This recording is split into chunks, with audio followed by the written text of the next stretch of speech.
Hello, and welcome to A Place to Call Home. It's our special program where we talk about everything. Today, my very special guest, the president of the Commission on the Needs of Women, Ms. Marlise Dugas. Welcome to the show. Thank you for having me, Ms. Portia.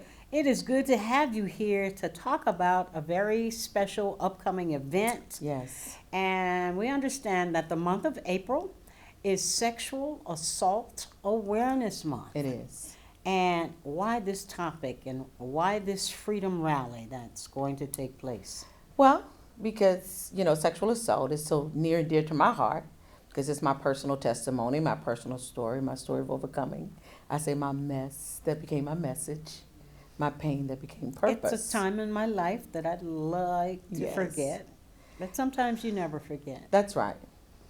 And not so much forgetting as much as, just remembering that point when you forgave and you begin to live. Right. So I think that's the greatest part for me. It's a freedom rally, It is a freedom rally. not just for women, No, Is it's it? for anyone. for anyone. Anyone. When and where is the rally going to take place? Well, our rally is going to be Saturday, April the 15th Mm-hmm. at Park Sanssouci here in Lafayette, Louisiana. And the rally starts at 11 o'clock a.m. All right. We're inviting everybody who's gone through this or everybody who might know somebody Exactly. that's going through this. If you just have a heart to spread awareness, if you have a heart to become an advocate, if you just want to know, like some of those organizations in our community that work with sexual trauma, sexual assault, and any type of abuse. We just won't leave it to there. Anyone Right. that's been freed from something traumatic. I used to often ask the question, I did a whole piece on it. Why does a man choose to assault a woman? Why is there that choice? You already know God made you stronger than me. Yes. So why men choose this behavior? And you see, when you said right there, you said choose the choice. Right, It is their choice to do. The choice. right, Sometimes choices can be a difficult thing, hurting thing, painful thing, right. because of the choices some people choose. And the commission has come together and said, let's address this. Yes. And let's just see who we get. Who we get, who we can inform, who we can make aware. How many stories will come out of this event? We have several that people that have overcome, that have gone through and living victorious lives. Right, See, ultimately, I know people, we have to reflect on the pain because sometimes you have to go back there. right, But ultimately, the goal is for us is to see that you can live victorious, you can heal, and you can help others to heal. and especially for women. Sometimes this can happen when you're a very young girl. True. Very young girl, and there are a lot of young girls who don't know how to tell. Sometimes a young girl does tell, and there's a parent who does not believe them. True. There are all kinds of scenarios when this happens. And, as I think on things, it made me feel that maybe I was doing something wrong. Or it made me feel if I told, I'd get somebody important in my life in trouble. There's always that thought of, Yeah. And sometimes it's, even though sometimes they may tell you also, don't you tell anyone. Don't you tell. Don't tell. This is my secret, your secret. So you go all of your life with this, like this dark, dirty secret that, and a part of you, I believe, even when you meet people, you can't have healthy relationships because you're carrying this secret. And you already know that it's wrong. Yes. Even, I don't care how young you are, you It's know true. that this is wrong. It's true. And that's the message we want to relay. It's like when somebody does something to you sexually, that is not a good thing. Don't be silent anymore. Tell somebody. Tell someone. And that is the theme of your rally. Do It is. tell. Do tell, Freedom Rally. And it's I won't be silent. I won't I be, won't silent, be silent anymore. And together, our community, we have Hearts of Hope, CASA, Faith House, different organizations that have agreed to come alongside the Lafayette Commission of the Needs of Women to say, you know what, we want to help you to tell.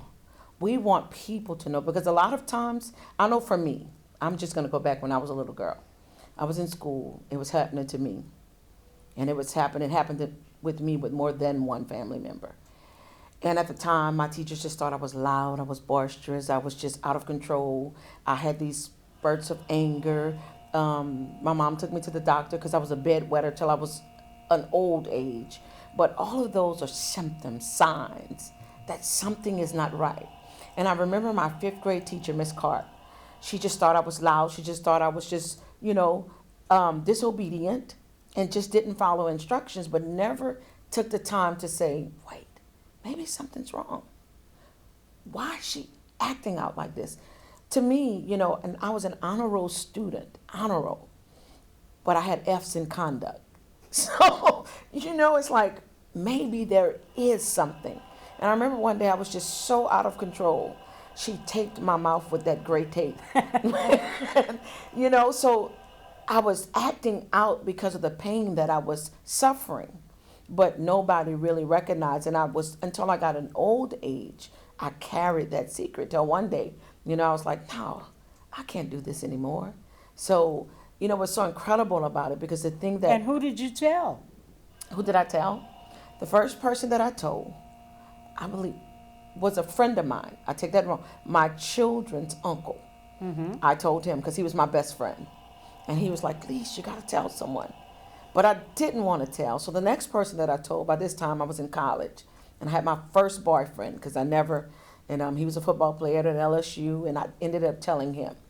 And then finally, my mom. And then it all came out. Really? Yes. And how did Mama react, or how did Mama feel? Well, she was, I would have to say numb. I'm going to say numb, especially when who was doing it came out. Right. So, and that was like a family disaster.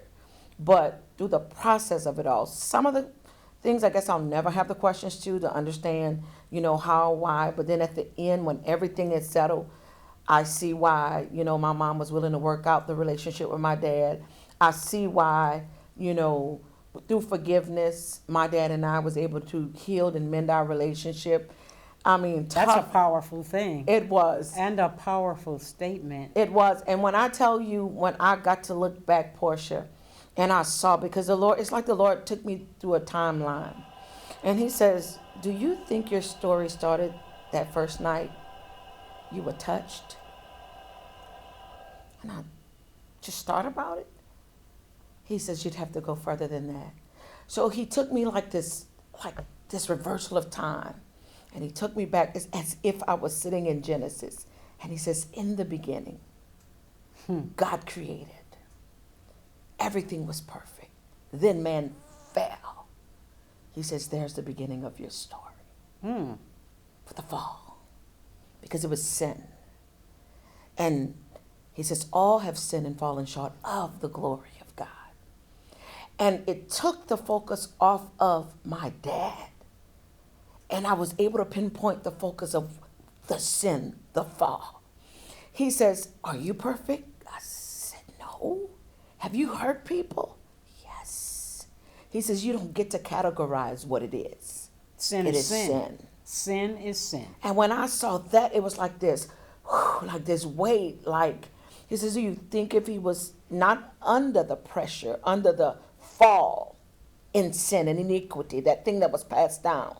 Because as we talked and we began to share, we realized that it just didn't start with him. It was before that. It was on my mom's side. So it was a generational curse that was passed down.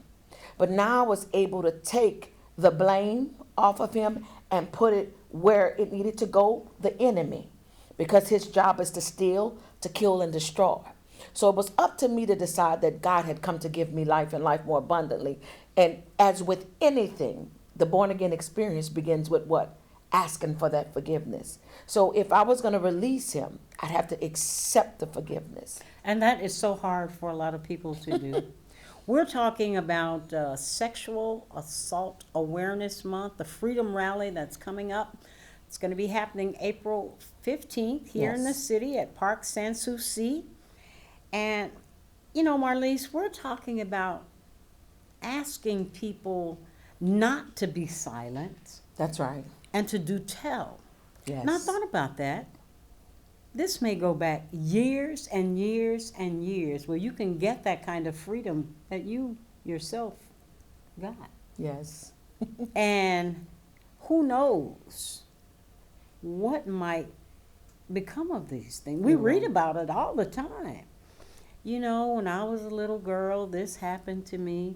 And now in 2017, I'm going to go back 10, 15, 20 years. Yes. The consequences that may come from that, I mean, just can be overwhelming. It's true. And when you think about it, because in most cases we like to cover it up, and I realized, I says, I guess the uniqueness about my story is the forgiveness. God restored my dad's and our relationship. My dad's passed away now almost 2 years. But I remember that moment, that moment when I could not feel no sting from the offense. There was nothing except a love for him. Because, when you say you forgive, what is there to hold on to? What is that? Unforgiveness is such a powerful emotion. It is. I will not let unforgiveness control me.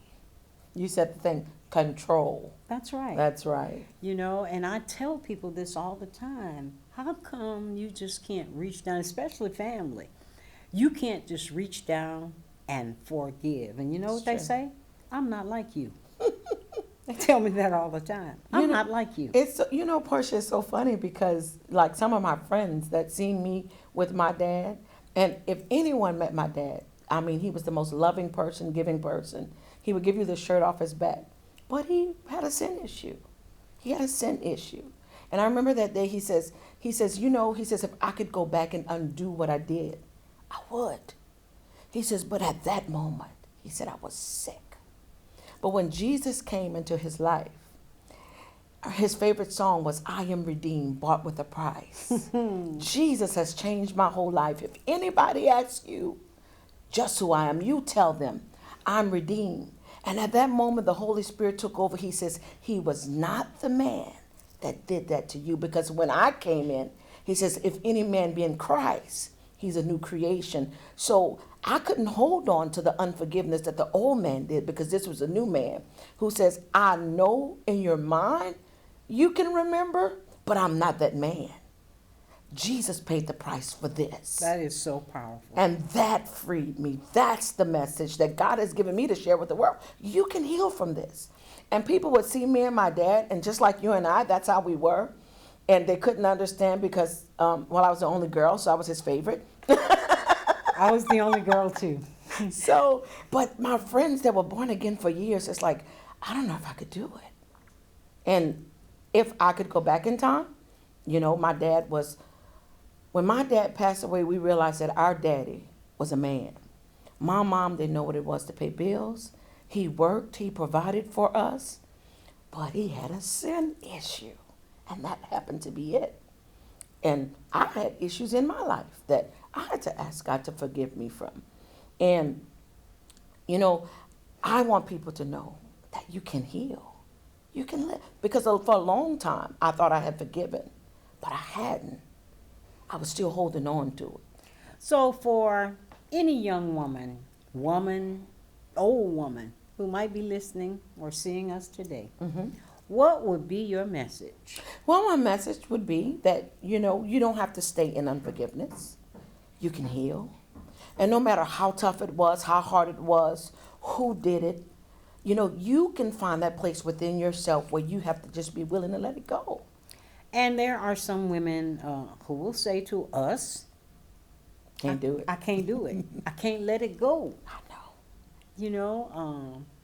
I met this lady the other day, and she had a blended family. There's a blended family there, and she was the one accused of sexual assault. Mm-hmm. And she's going through the whole gamut of, going through court for this offense. Oh, And, wow. she's the one with a little boy who's accused of sexual assault. And, as we were talking, she just said, I don't know. I don't know where my mind was, what I was doing. But we're talking about Sexual Assault Awareness Month. That is the month of April. And there's going to be a big freedom rally where you can free yourself. Yes. I won't be silent. Do tell. Tell somebody about it. You have to tell somebody. And because I mentor at one of the schools here, and I had the opportunity of sharing my story just a little bit with them. And, their faces were just so, and I told them, I says, if it's happening to you, you don't have to stay in silence. And don't let anybody tell you, oh, you're talking about it too much. It happened to you. So yes, you can share your story. If it's going to bring glory, if it's going to bring freedom to someone, share it. And even if you're not to the point where you're not healed. What about the people who are just too ashamed to share it? A lot of people won't share it because, you know what? The moment you say it, you go, oh, that shame. It's like, I can't tell anyone. Like, I can't let them know that. Like for me, I can't let them know that it was my dad. It doesn't matter who it was. It happened to you. If you want to release yourself, free yourself, that's the first step, telling someone. Because, it's at that moment where it's like this weight just lifts off because you said something, So I would say something, tell somebody, find somebody. Are there signs? There are. And there are, in some cases, some instances, sometimes you just don't totally get it at all. It just depends, I think, on the person, the situation. But a lot of times there are signs. Yes, there are. Well, mama can look at you and tell something. Something is not right. Mama or grandmother can look at you and tell. And they'll look back and they says, I knew it was something. Something. But I didn't know it was that. Yeah. I had an aunt, we were the same age. And all of her, because we were so close, we were like two sisters. And she never was molested, but I was, but we were so close. She said the Lord showed her just recently. She says, it was as if I carried what you went through. She says, and at this point, too, when I told her, finally I told it to her, we cried like two little girls, just hugged up with each other, crying for like almost an hour, just crying. She says, I knew something was wrong, but I didn't know that. And she says, I understand now why you used to act the way you act. I understand now why the rage. I understand now why, sometimes I talk to you, sometimes I wouldn't. My emotions were just all over the place for a young girl. And there are all kinds of, sexual assault. Areas. Not just somebody physically. Mentally, people can sexually assault you in the mind. It's true. And it might begin there. And some things, just like you said, you have to be willing to let it go. Let it go. Let go. That's and let God. It's true. That is the key. I would have to say that is absolutely the key, that letting. And it's like, how do you let go? Because for a long time, I'm like, how do you let go? And something so profound, my brother told me, it's like, you just let go. You just decide that I can't carry this anymore. I'm not going to do this. Can you imagine across this country how many women are carrying that secret? I know. Statistics are high. And they said, maybe 1 out of every 11. There are different statistics. 90% is always by someone that they know. Some women never heal from this. Some take it to their grave. Some take it to their grave. You're right. That is something else.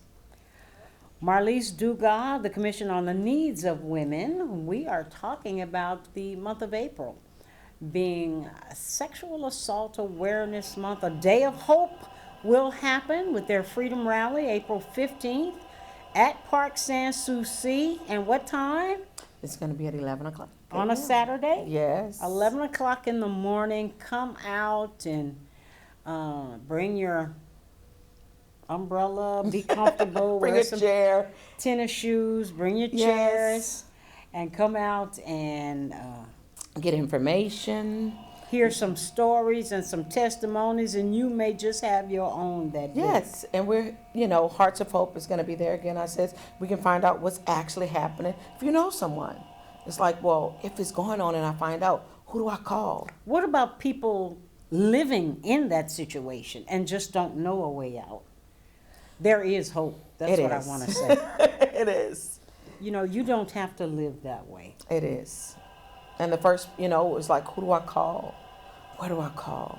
A great place to start here in our community would be at Hearts of Hope. Hearts of Hope. Call somebody. Tell a friend. Tell your aunt. Tell somebody. Because there's no, you may feel like you're stuck and I just can't come out. But I need you to know that you can come out. There is hope. You don't have to stay where you are. It's a matter of choice. Right. And you have a right to stand up for your own rights. So Tell somebody, folk, don't keep it in anymore. You can shout it out to the world and free yourself, free your Yes. mind. yes. And the rest will follow, in the words of the last poets. But this is going to be a great event. We are so glad to be in touch with the Commission on the Needs of Women. And tell me some other things that the Commission is getting ready to do. Well, the commission, we're getting ready in October. We have our Women of Excellence banquet. Mm-hmm. But right now, what we're doing, well, let me give you a little bit of information. I know you know about the commission, but we were established in 1976 by some powerful women that says, you know what, we see the need for something greater. Right. And our only living founder now is Dr. Sarah Brabant. And if she's watching this, Oh, Sarah, my God. she said, don't you say I doctor. love you. So Sarah Brabant, I love you, doctor. yes, who has, she teaches women how to be bold for change. And, women that says we need something greater in our community. So we're a clearinghouse for women. We, on the local, the state level, policies for change for women, and just rally and support for women that are standing for something greater than where we are right now. There are different issues that women face that men won't ever have to face. Our pay issue. That's one of the issues right there, So what we do is we fight for positive change for women. And A how can a voice. person join? Well, they can go to the Lafayette government, to Lafayette Consolidated Government website, and or you can Google Lafayette Commission on the Needs of Women, pull up an application, fill it out, and all the instructions are there for you to send it in. All right. We are looking, as a matter of fact, we do have 4 openings right now. Really? We're looking for good women. And, don't, a lot of times they say, well, I'm not good enough. It doesn't matter, because it's diverse. Every voice matters. Right. Because if we all come from one place, we can never see the change that needs to take place in other places. So we need to be eyes and ears in different places, different spaces. I love that about your group. And we certainly want to wish you well in all your endeavors for this year. But we certainly want to promote this particular event. Tell them about it again. Who's invited? Who can come? So, well, we want the community to come. It's our sexual assault in lieu of Sexual Assault Awareness Month, a day of hope, do tell rally. Our theme this year is I won't be silent. I refuse to be silent. I'm going to stand up because we know sex trafficking is becoming prevalent. I mean, if you watch the news, you see it every day. Someone has been assaulted in some way. So together, as we rally supports in our communities with different organizations, we say we will stand up and be bold for change in our community. It's going to be April 15th at Parc Sans-Souci at 11 o'clock a.m. Bring your daughters. Real important event. And come. And we want men too. Men too. Because they have stories. Bring your sons. Yes. And we just want you to come with an open mind. Yes. And be the change that you want to be or Yes. want to see. So thank you, my friend, for coming Thank you on for today. having me. Thank you for sharing the information. Thank you. All the best, and God bless the women that are in this situation or who have been sometime in their lives. Thank you. That's going to wrap up our program for today, and we'll be back again next week with another topic and something else. In the meantime, you be blessed, and bye-bye.